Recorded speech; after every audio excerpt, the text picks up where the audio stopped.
Let's compare two credit cards. We have the Chase Sapphire Preferred and the Blue Cash Preferred card from American Express. Both of these cards offer a welcome bonus. Chase Sapphire Preferred offers 60,000 points. Blue Cash Preferred offers a $250 welcome bonus.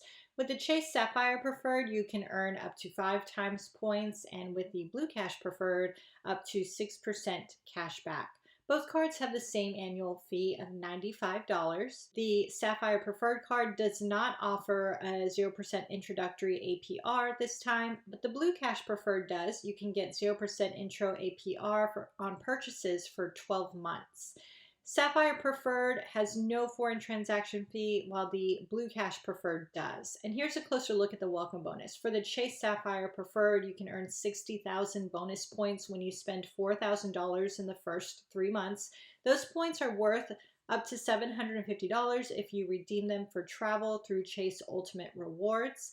And the Blue Cash Preferred card offers $250 cash back when you spend $3,000 in the first 6 months. So you get a much bigger welcome bonus with the Chase Sapphire Preferred. You do have to spend a little bit more, and you do have to do it quicker in 3 months. If you don't normally spend that much cash on your card every month, you might consider the Blue Cash Preferred so you can get a decent welcome bonus and you have up to 6 months to spend the $3,000. Here's a look at cashback rewards. For this Chase Sapphire Preferred, you can get 5 times points per dollar spent on travel purchased through Chase Ultimate Rewards, 3 times points on groceries and streaming services and dining, and 2 points per dollar spent on travel not booked through Chase, and 1 point on all other purchases. For Blue Cash Preferred, you can get 6% cash back on groceries up to $6,000 per year. Then it's 1% cash back. Also 6% cash back on streaming services, 3% cash back on gas and transit, and 1% cash back on all other purchases. Who is a Chase Sapphire Preferred card best for? If you travel at all, even once or twice a year, this is a great card to have, especially if you travel outside of the US because there are no foreign transaction fees.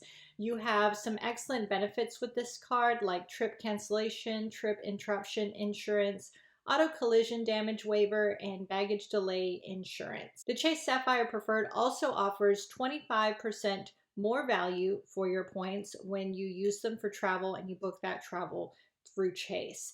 If you travel a lot more frequently, you might consider the Chase Sapphire Reserve. That card does have a high annual fee of $550, but you get premium travel benefits, including airport lounge access, and you can get a $300 travel credit, which does cover more than half of that annual fee.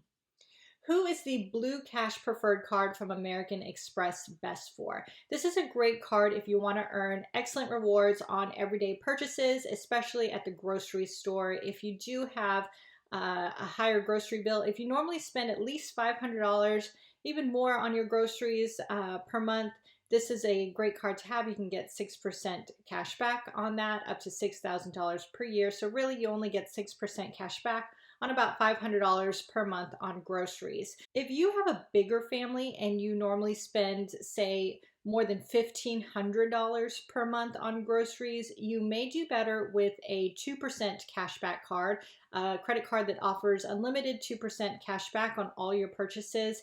Can probably get you a higher cashback rate than you can get with the Blue Cash Preferred from American Express. If you don't want to pay an annual fee at all for a credit card, but you also want elevated cashback rewards on your everyday purchases, you might consider the Blue Cash Everyday card from American Express. This card offers 3% cashback on groceries, online purchases, and gas. Doesn't make sense to get both cards. It does. You can use your Chase Sapphire Preferred card as a travel credit card, especially because there are no foreign transaction fees, and you can use your Blue Cash Preferred card for everyday purchases at the grocery store and at the gas station. Let's take a look at some approval odds. This data comes from online forums where people have reported whether or not they were approved for these credit cards, what their credit score was, and their credit limit. And according to this data, it looks like someone with a credit score as low as 725 was approved for the Chase Sapphire Preferred card with a $14,000 credit limit. All of these credit limits, as you can see under these approvals, are pretty high. But looking at the Blue Cash Preferred card from American Express, most of the credit limits here are lower. And according to this data, it looks like someone with a credit score as low as 673 was approved for this card with a $1,000 credit limit. So if you have a credit score under 700, you might have a better shot with the Blue Cash Preferred card. However, your credit limit will likely be on the lower end. If you have really good to excellent credit, you'll probably have a better chance with the Chase Sapphire Preferred card if you want a higher credit limit. If you want to take a closer look at both of these credit cards, visit us at allcards.com.